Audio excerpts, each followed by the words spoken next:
పరమశివుని మెడలోని పాము అన్నది గరుడాక్షేమమా. పరమశివుని మెడలోని పాము అన్నది గరుడాక్షేమమా. శివుని మెడలో ఉన్నంత వరకు క్షేమమే సుమ అన్నాడు గరుడు. నవ్వుకున్నాడు శివుడు.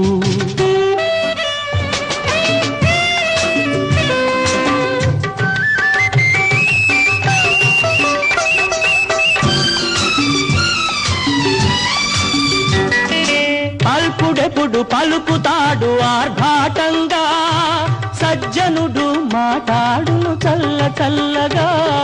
కంచు మ్రోగునట్లు కనకమ్ము మ్రోగునా, కంచు మ్రోగునట్లు కనకమ్ము మ్రోగునా.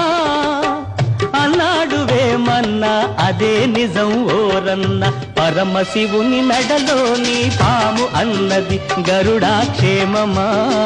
శివుని మెడలో ఉన్నంత వరకు క్షేమమే సుమ అన్నాడు గరుడు. నవ్వుకున్నాడు శివుడు.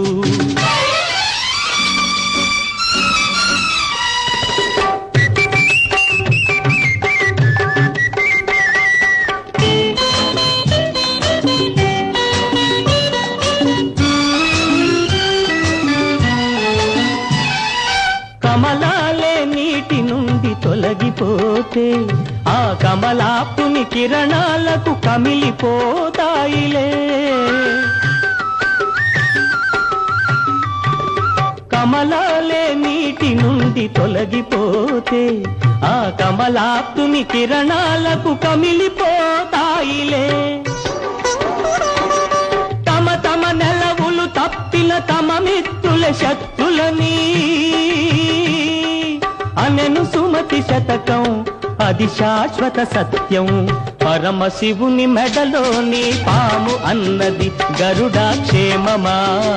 శివుని మెడలో ఉన్నంత వరకు క్షేమమే సుమ అన్నాడు గరుడు. నవ్వుకున్నాడు శివుడు.